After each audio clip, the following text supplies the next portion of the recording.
tu connais sûrement la Skyline, la 350Z ou ses autres coupés japonais de l'époque. Mais connais-tu la 100X?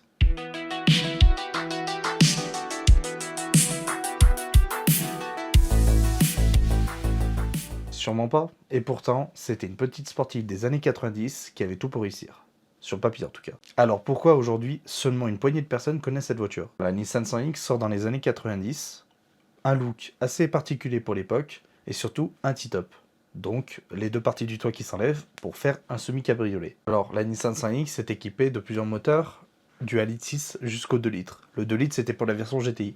C'est une voiture fun à conduire, accessible, pas chère, et surtout très légère. Alors pourquoi elle n'a pas fonctionné? Alors l'une des premières raisons, c'est que Nissan à cette époque avait des modèles bien plus emblématiques et surtout bien plus agressifs. Quand on parle de Nissan, on pense tout de suite par exemple à la Skyline R32, Godzilla, qui était une voiture agressive, puissante, etc. Mais à cette époque, quand vous parlez de Nissan sportive, c'était pas forcément la 100NX que vous avez à l'esprit, parce que c'était un coupé traction qui faisait maximum 143 chevaux, donc clairement aucune concurrence à la Skyline, au 300ZX et au S13. Malheureusement, la Nissan 100X n'a jamais été pris au sérieux, et pourtant, c'était une voiture qui avait beaucoup de potentiel. Que ce soit châssis, qui partageait le même châssis N14 et B13, donc par exemple la Sony GTI R, qui était une 4 roues motrices et servante de ET et qui était une voiture vraiment puissante et qui est engagée en rallye aussi à l'époque. Ils auraient pu faire une version plus sportive de la 100NX. Et ça fait partie des premières raisons pourquoi la 100NX est une voiture oubliée à l'heure d'aujourd'hui. Alors la deuxième raison de pourquoi la 100NX a été oubliée, c'est surtout une voiture qui avait un look qui divisait vachement les gens. Soit tu aimais, soit tu détestais complètement. C'était une voiture déjà avec une face avant très particulière, par exemple avec les phares qui étaient rentrés à l'intérieur de la carrosserie, et ça, pas beaucoup de gens aimaient. À l'époque, c'était l'époque des pop-up. Donc, par exemple, sur les MX5, les S13 et tout. Mais Nissan, ils n'ont pas choisi de faire comme les autres modèles. Ils ont voulu faire un truc original. Et c'est ce qui l'a desservi aussi. Alors, la troisième raison pourquoi la 100NX n'a pas marché, c'était surtout son positionnement. C'était une voiture qui n'était pas assez sportive pour entrer en compétition, pas assez pratique pour, par exemple, être pratique pour tous les jours. Et la quatrième raison, c'était surtout la concurrence. À l'époque, vous avez eu des voitures beaucoup plus sportives, beaucoup plus radicales, et contrario, vous avez eu des voitures beaucoup plus pratiques et beaucoup plus classiques.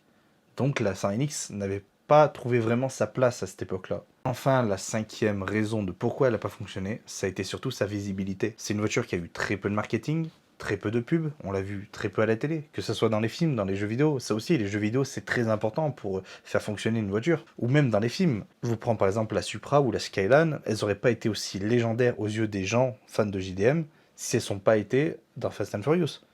Ou, par exemple, beaucoup de voitures n'auraient pas été aussi légendaires si elles n'étaient pas dans Gran Turismo. Résultat de tout ça, c'est une voiture qui n'a pas forcément marqué l'esprit. C'est une voiture que très peu de gens connaissent. Soit ils connaissent parce que quelqu'un en a eu une, ou ils en ont vu une dans la rue, ils se sont demandé qu'est-ce que c'était. Pourtant, dire que la 100NX est une mauvaise voiture, ça serait complètement faux. C'est une voiture fiable, fun à conduire et originale. Alors d'aujourd'hui, elle ne passe pas inaperçue, alors qu'à l'époque, elle passait complètement inaperçue. Aujourd'hui, son esthétique la rend complètement unique. C'est une voiture qu'on remarque, et pas qu'on ignore. Et surtout, cette voiture commence à devenir une rareté. Donc les gens commencent à s'y intéresser, commencent à redécouvrir le modèle. Et surtout, c'est une voiture qui commence à avoir son fan club. C'est une voiture que les gens commencent à s'y intéresser et à redécouvrir. C'est typiquement une voiture qu'à l'époque, tout le monde s'en foutait, et que maintenant, les gens en recherchent de plus en plus. Et son côté atypique commence à intéresser de plus en plus les passionnés. Et surtout aujourd'hui, vu la cote actuelle des japonaises, les gens commencent à se retourner vers des modèles atypiques et surtout très peu connus. Et la 100NX fait partie de ces voitures pas chères, abordables, fiables, assez fun à conduire et surtout très originales. Typiquement le genre de voiture qu'il y a 10 ans tout le monde s'en foutait et que les gens jetaient à la casse, à l'heure d'aujourd'hui de plus en plus de personnes achètent pour les restaurer et surtout même pour les modifier. Parce que c'est une voiture qui a énormément de potentiel. Je tiens à le répéter, c'est une voiture qui a vraiment du potentiel si tu as de l'imagination. Et j'en ai une depuis 8 ans. Au final, la Nissan 100NX, c'est pas une mauvaise voiture. Elle est juste sortie peut-être au mauvais moment ou peut-être trop tôt. Et c'est comme ça qu'une voiture avec beaucoup de potentiel sur le papier peut complètement être oubliée par les mémoires collectives. Et voilà, c'est la fin de cette vidéo. Dis-moi en commentaire si tu connais la 100NX, si tu en as déjà vu ou même monté dedans, ou même si tu en as une. Dis-moi en commentaire ce que toi t'en penses de cette voiture. Est-ce que t'aimes, est-ce que tu détestes? Moi j'en possède une depuis 8 ans et c'est une voiture que j'adore énormément. J'en ai fait plusieurs vidéos sur la chaîne, vous pouvez checker. Et voilà, cette vidéo touche à sa fin, j'espère qu'elle vous a plu. N'hésitez pas à liker, commenter, partager, vous abonner. C'était Ryan et je vous dis peace.